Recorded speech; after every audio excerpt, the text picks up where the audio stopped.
함께 예배하는 모든 분들 가운데 이 말씀의 축복이 함께 하시기를 주님의 이름으로 축원합니다. 에베소 지역에서 바로 성령의 역사가 일어났습니다. 사도행전 2장에 일어났던 성령의 역사, 예루살렘에 임하였던 성령의 역사가 바로 에베소 지역에도 바로 일어나게 되었습니다. 예루살렘 교회의 성령의 역사가 강림이 일어나게 될 때 그들이 방언하기 시작했던 것 같이 에베소 지역에서도 성령이 임하자 그들이 방언을 했습니다.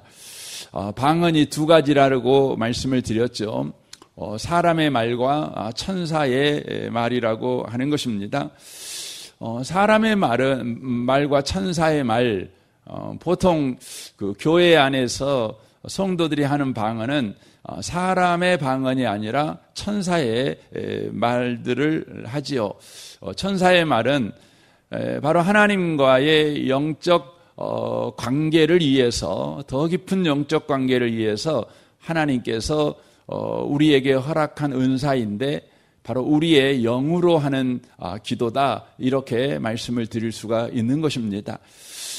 그러므로 천사의 말, 소위 우리가 방언 기도, 이렇게 말씀드리는 게 더 쉬울 것 같아요. 방언 기도는 각자의 유익을 위해서 우리 하나님께서 허락하신 바로 은사라고 하는 것입니다. 그래서 방언의 은사를 여러분 사모하십시오. 그리고 방언의 은사를 받으십시오. 그래서 그 방언의 은사를 여러분이 잘 사용하셔서 여러분의 영적 성장의 유익을 꼭 얻으셨으면 좋겠습니다. 많은 분들이 기도하는 것이 어렵다고 하지 않습니까? 더 깊은 기도를 하고 싶지만 육신의 연약함 때문에 그렇게 못하는 경우가 많이 있죠. 하지만 방언 기도를 하게 되어지면 그것을 극복해서 더 깊게 기도하게 되는 것이죠. 이로 인하여서 하나님과의 더 친밀한 관계를 통해 우리의 영적 성장을 우리가 경험할 수 있다고 하는 것입니다. 어떤 분들은 방언의 은사를 받았지만 방언의 은사를 사용하지 않고 있는 분도 계십니다. 여러분, 은사는 소멸될 수 있어요. 그러므로 사용하십시오. 목적을 분명하게 여러분이 이해하고 사용하시면 좋겠습니다. 그래서 방언의 은사는 다른 사람에게 자랑하라고 주신 것이 아니에요. 또 다른 사람과 견주어 내가 다른 사람보다 혹은 너보다 내가 더 하나님께 사랑받는 사람이야, 더 뛰어난 사람이야, 이래서 주신 것이 아니라 거꾸로입니다. 너는 부족해. 너는 하나님의 사랑을 더 많이 받아야 돼. 하나님 앞에 더 머물러 있어야 돼. 너는 잘해야 돼. 그래서 우리 하나님께서 허락하시는 은사입니다. 그러므로 방언의 은사를 받으면 절대 교만하시면 안 돼요. 여러분이 잘나서 주신 것이 아니라 거꾸로입니다. 못나서 주신 거예요. 여러분이 훌륭해서 주신 것이 아니라 부족해서 주신 거예요. 더 머물러 있으라는 것이에요. 더 주님과 깊이 있는 관계를 가지라는 것입니다. 여러분, 방언의 은사를 못 받고 사신 분들 계셔요? 여러분, 그런 분들 기도 덜해서 못 받았지, 그렇게 말하지 마세요. 여러분, 거꾸로예요. 안 받아도 돼요. 그런 분들은 안 받아도 하나님과 관계를 하실 수 있는 분들이셔요. 그래서 여러분이 방언의 은사를 가지신다면 그것을 철저하게 여러분의 영적 성장을 위해서만 꼭 쓰실 줄 아는 그런 복 있는 분들이 되셨으면 좋겠습니다. 그래야 교회가 건강해지는 거예요. 그래서 이 고린도서 4장에서 이 방언에 관해서 바울 사도가 아주 강하게 이야기를 하고 있는 것이에요. 그 방언 기도를 한다고 해갖고 교회에서 본인이 더 은혜 충만하다, 내가 더 영적인 사람이야, 이렇게 하면 안 된다는 거예요. 아주 중요하게 바울 사도가 막 야단을 치면서 방언 기도하는 사람들 정신 차려야 돼 하고 막 이렇게 이야기하고 있는 것입니다. 정말 유익한 것이지만 그 목적을 모르고 잘못 사용하게 되면 여러분, 그것이 도리어 해가 되는 거 아니겠습니까? 여러분, 칼은 사람 죽이라고 만든 게 아니죠. 어머니들이 자녀들 맛있는 음식 만들라고 주신 거 아니겠어요? 목적에 맞게 쓰면 여러분 참으로 아름답고 복된 것입니다. 또한 하나의 방언이 있는데 사람의 방언이라고 하는 것이죠. 이 에베소 교회에 임한 방언은 사람의 방언이었어요. 사도행전 2장에 임하였던 방언도 사람의 방언이었습니다. 사도행전 10장에 보면 고린도 이 고넬로의 집안에 임한 성령의 역사로 인하여 방언하게 되는데, 그때도 방언이 뭐냐면 천사의 말이 아니라 사람의 방언입니다. 애국어입니다. 애국어. 그래서 사도행전에 등장하는 모든 방언은 천사의 방언이 하나도 없어요. 다 사람의 방언입니다. 그런 까닭에 어떤 좀 과격한 성경학자들은 이 시대에는 방언이 없다, 방언 끝났어, 그렇게 주장하는 분도 계셔요. 그래서 성도들이 하는 방언은 다 그것은 성경이 말하는 방언 아니야. 그것은 자기들이 그냥 종교적 열심에 취해서 하는 그런 알아먹을 수 없는 말에 불과해라고 폄하하시는 분도 계셔요. 저는 그렇게 보지 않습니다. 분명히 사도행전의 방언이 있고 또 고린도 전서에서 말하는 방언이 따로 있어요. 그래서 여러분, 사람의 방언이 있고 천사의 방언이 있다는 것이죠.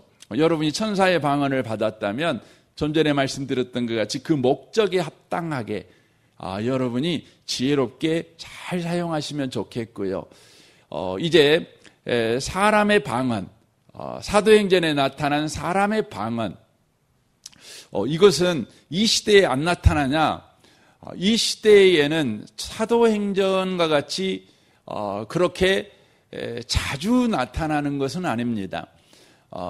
왜 그러냐면 지금은 우리가 얼마든지 외국어를 배울 수 있는 학원이 존재하기 때문에, 또 외국어를 배울 수 있는 여러 가지 기회가 바로 주어지는 까닭에 그렇습니다. 굳이 성령께서 사람의 방언을 주지 않아도 우리가 얼마든지 초등학교 때부터 영어 배우고, 또 어떤 분들은 또 영어를 더 잘하고 또 집중적으로 배우고 뭐 이래가지고 할 수도 있는 거 아니겠습니까? 그래서 지금 여러분이 영어가 필요해 하면 여러분이 얼마든지 지금이라도 시작할 수 있는 거 아니겠어요?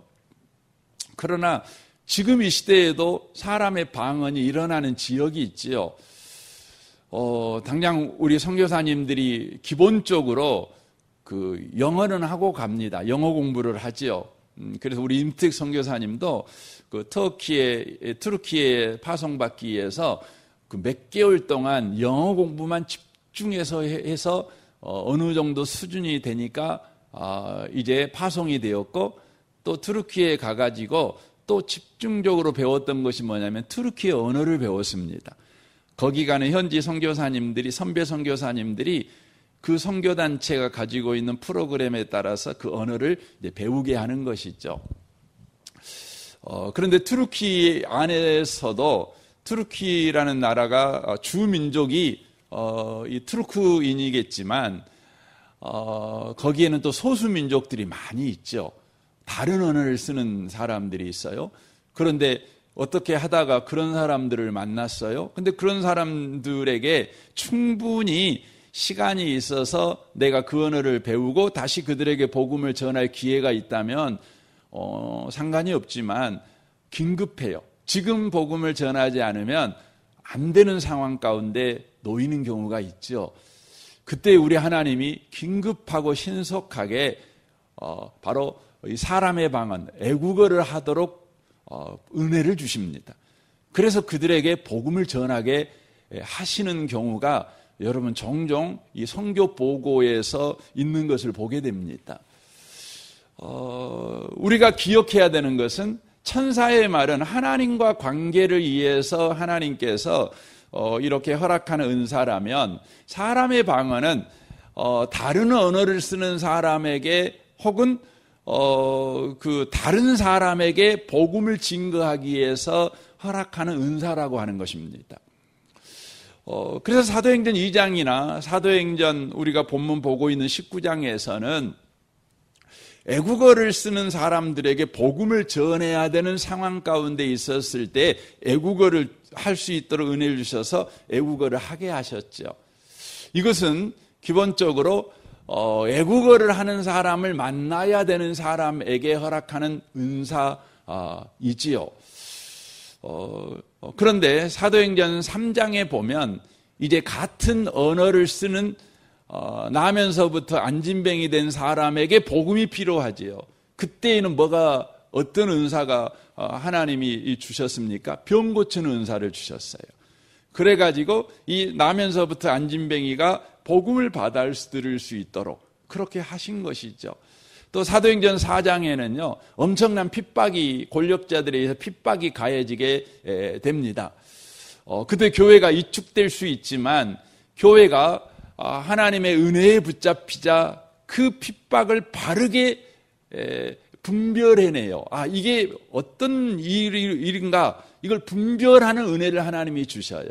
그래서 그 분별하는 은혜를 통해서 더욱 교회가 바로 같은 언어권의 사람들에게 복음을 힘차게 전함으로 말미암아 믿는 자의 수가 더해지는 역사가 일어나는 걸 보게 됩니다. 그러니까 사도행전 4장에서 일어난 은사는 뭐냐면 분별력의 은사를 주신 거예요. 5장에서는 어떤 일이 벌어지게 됩니까?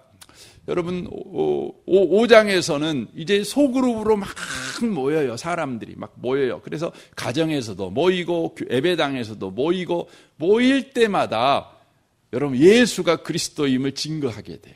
그러니까 같은 이제 언어권의 사람들이죠. 이제 이것이 뭐냐면 애언의 은사예요. 이제 이번 주에 우리가 나눌 말씀인데 예수가 그리스도다. 이걸 애언의 은사. 이걸 이제 말하는 것이죠. 6장에 가가지고는 이제 교회 안에 어려움이 생기죠. 어려움이 생길 때에 교회 가운데 이제 리더십을 세우는 것이죠. 리더십을 바르게 세우게 되자 복음이 더 힘차게 흘러가는 걸 보게 돼요. 그래서 교회 안에 이렇게 안수 집사님들을 이렇게 세우잖아요. 이 사건이 교회 안에서 얼마나 중요한지 몰라요. 이것도 은사지요. 그러므로 말미암아 복음이 또 흘러가게 되는 거죠. 7장에서는 스데반 집사가 얼마나 놀랍게 복음을 전한지 몰라요. 이것도 한편에서 보면 애언의 은사거든요. 이로 인하여서 또 복음이 힘있게 흘러가죠. 8장에 가보면은 핍박으로 인하여서 이제 예루살렘과 유대 땅에 갇혀있던 복음이 사마리아로 흘러가요. 복음이 핍박 때문에. 그러니까 핍박도 뭐라는 걸 알 수 있죠? 은사라는 걸 알 수 있어요. 핍박도 은사예요. 은사가 다른 말로 은사는 영어로 보면 똑같은 단어를 쓰는데 은혜예요, 은혜. 은사와 은혜는 똑같은 단어입니다. 은혜인 것이죠. 8장에 가서 그런 일이 벌어지는 것이죠. 9장에서는 어떤 일이 벌어지죠? 이 바울 사도가 이제 예수 믿는 회심의 사건이 일어나는 거죠. 한 사람이 바로 회심하는 변화가 일어나게 되는 것이죠. 이로 인하여 복음이 또 힘있게 흘러가는 것이죠. 10장에서는 이제 베드로가 환상을 보게 되잖아요. 환상을 봄으로 인하여서 고넬로에게 복음이 증거되어 이제 이방인에게도 복음이 증거되어지는 일이 일어나고 거기에서 또한 방언의 은사가 부어져서 또 다른 사람들에게 복음이 증거되어지는 일이 막 벌어지게 되는 것이죠.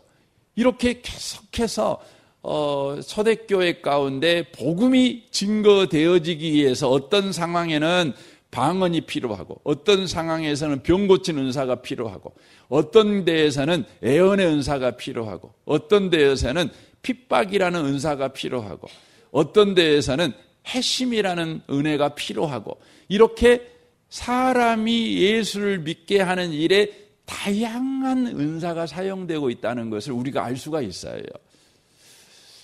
이 말은 이런 말이 되는 것이죠.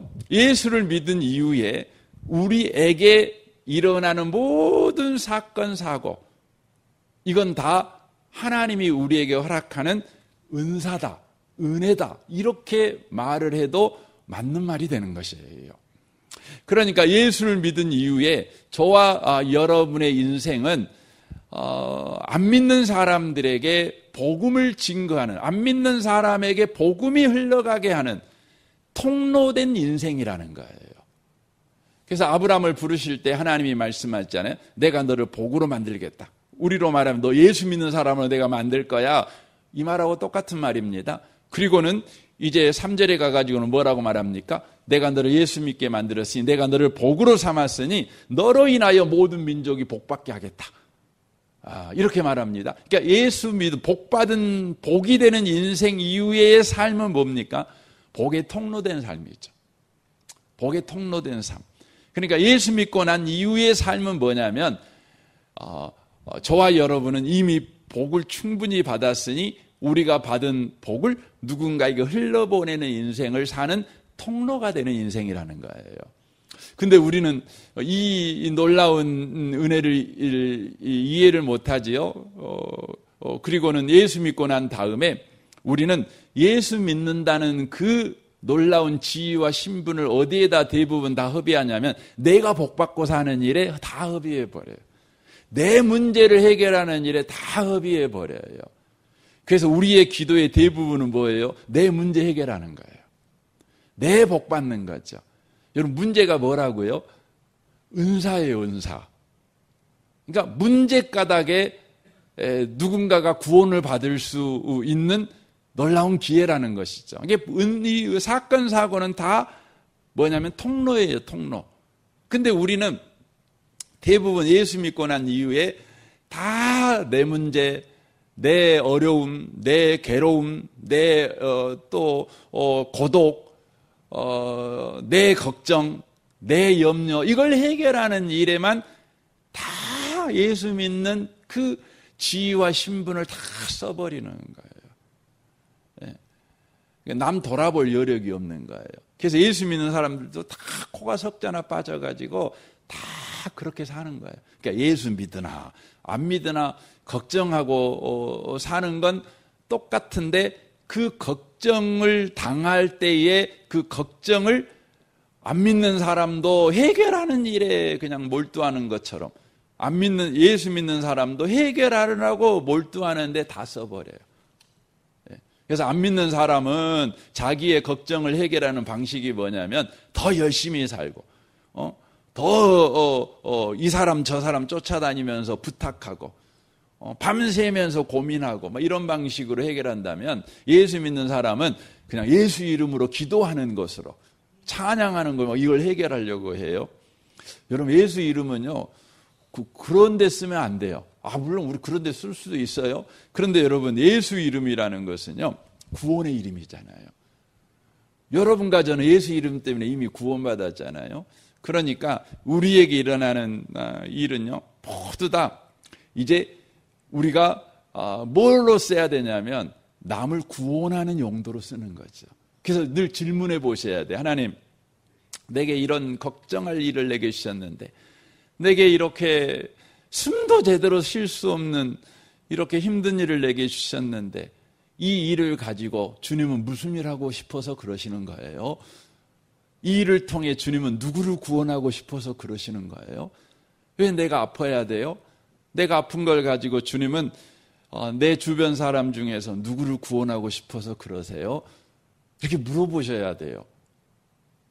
물어보셔야 돼요. 여러분 신비한 것이지만 여러분이 아픈 것 때문에 누군가는 구원을 받게 하려고 우리 하나님이 하신 거예요. 정말 신비해요.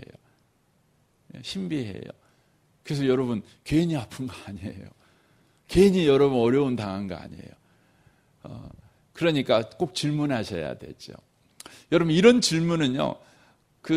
우리가 늘 어디에 붙잡혔을 때에 할 수 있는 질문이냐면 내가 하나님에 의하여 사랑받는 자다. 나는 하나님에 의하여서 지금 붙잡힘 받은 인생을 살고 있는 사람이다.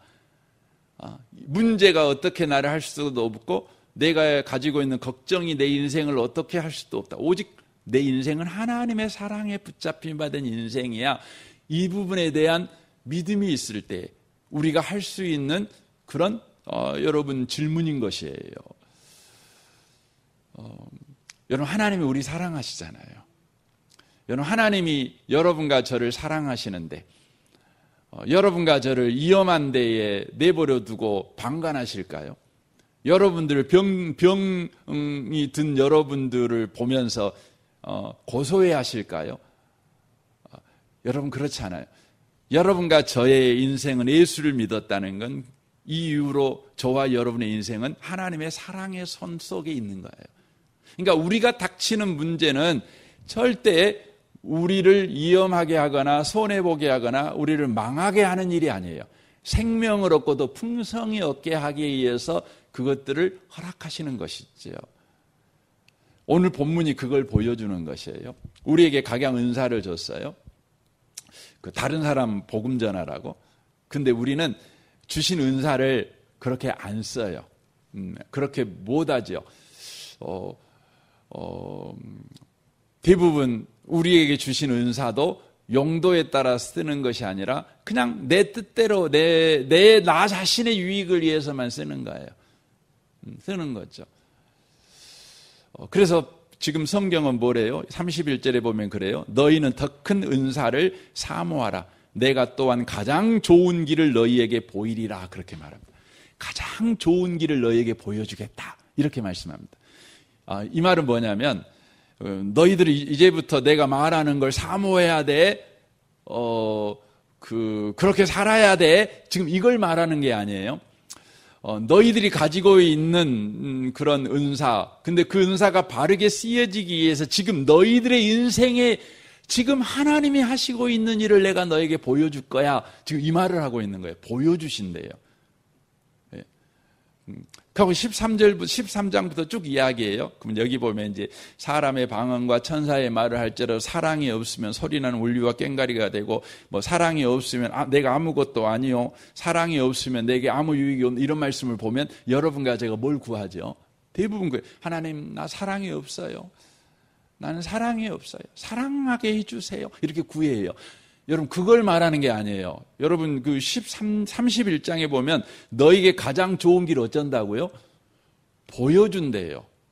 지금 우리의 인생 속에 일하고 있는 걸 보여주신대요. 그러니까 네가 왜 그렇게 사냐? 사랑이 없어서 그래.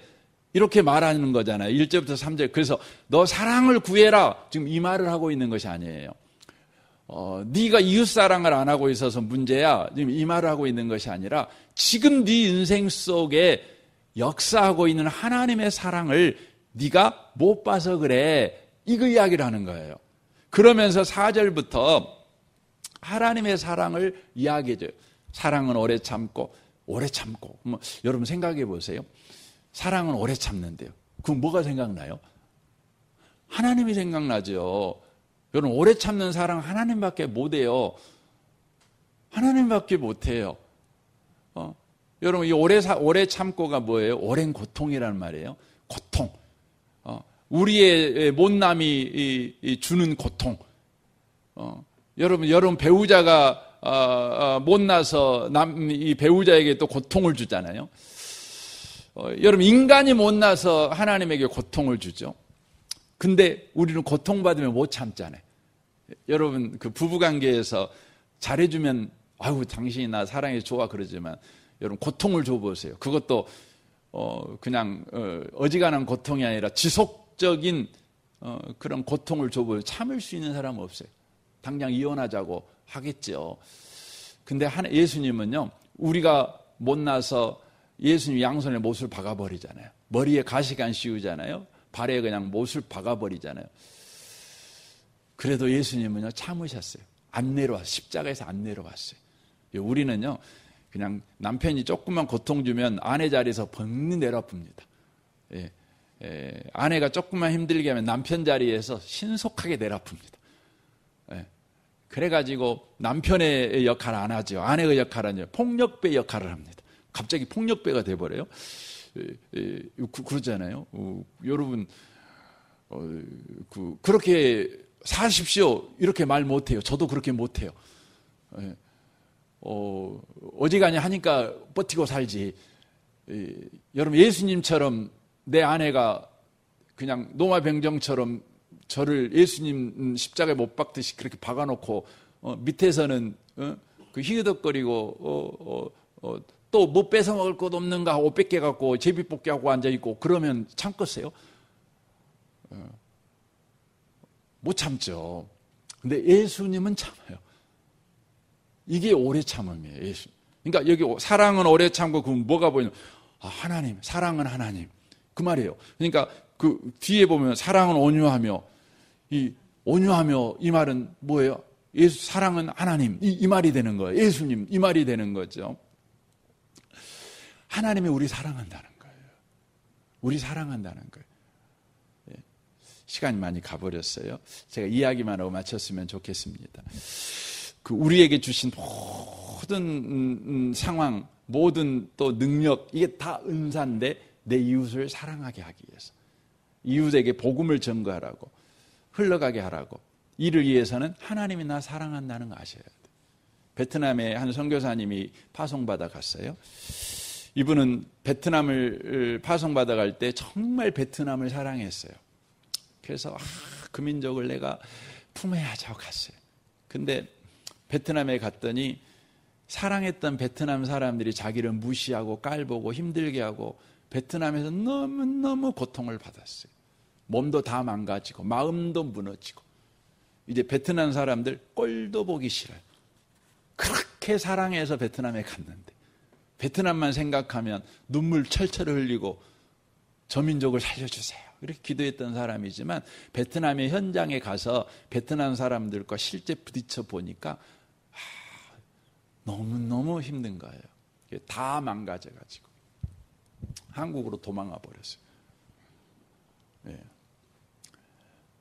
그래서 다시는 베트남 안 간다는 거죠. 이제 저런 민족은 이 벼락 맞아서 망해야 된다는 생각까지 드는 거죠. 그리고 이제 한국에 와서 어느 정도 마음 추스리고 몸도 회복되고 어느 날 기도해서 하나님 이제 제가 다시 어느 나라 가고 싶은데 어디로 가야 될까요? 근데 하나님이 마음속에 베트남 그렇게 주시는 거예요. 그래서 못 가요. 나 베트남 안 사랑해요. 나 베트남에 치를 떱니다. 못 가요. 그랬어요. 그랬더니 하나님이 그래도 가야 돼. 나 베트남 안 사랑하는데요. 싫어요.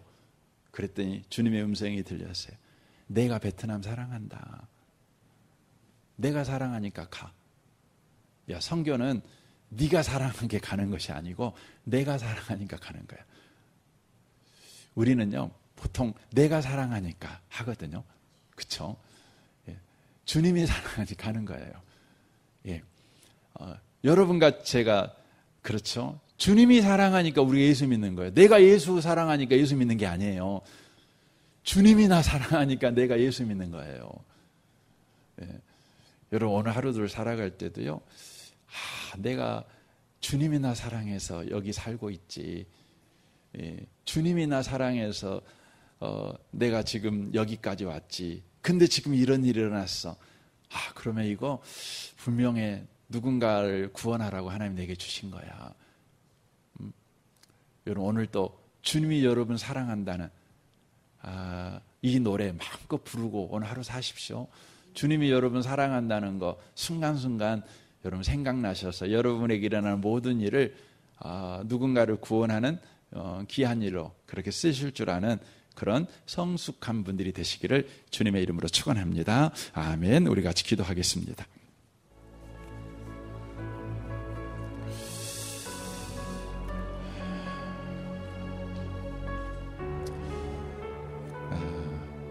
우리는 주님이 사랑한다는 것에 대하여 우리가 알지 못할 때 우리는 어린아이처럼 무슨 일을 만나면 어린아이같이 깨닫고 어린아이같이 생각하고 또 어린아이같이 말을 합니다. 하지만 주님이 날 사랑한다. 주님이 나를 사랑해.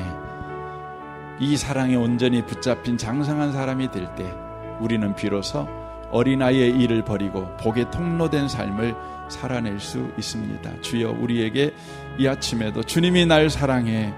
주님이 날 사랑해. 이 사랑에 온전히 머리부터 발끝까지 온전히 붙잡힌 바 된 은혜를 허락하시옵소서.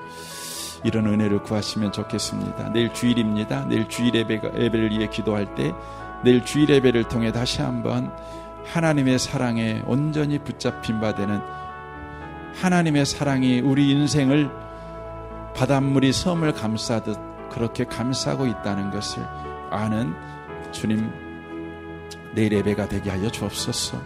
우리 성도들을 위해서, 여러분 가정과 직장을 위해서, 또 승참마을과 종근마을 장로님과 순장 순원들을 위해서 오늘부터 우리 유치부 아동부 여름 캠프가 시작됩니다.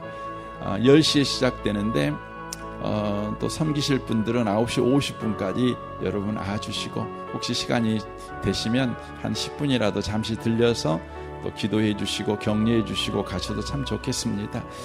오늘 이곳에 우리 유치부 아동부 캠프에 또 리더하시는 우리 전사님 가운데 특별하게 성령의 충만함과 강한 은사를 허락하여 주시고, 또 교사들에게도, 또 참여한 우리 아이들에게도 성령의 은혜를 누리는 시간 되게 하여 주옵소서. 기도해 주십시오. 이 나라, 이 민족, 북한과 열방을 위해, 또 선교사님을 위해서도 기도해 주십시오. 우리 좋으신 주님께 통성으로 구하겠습니다. 기도하겠습니다.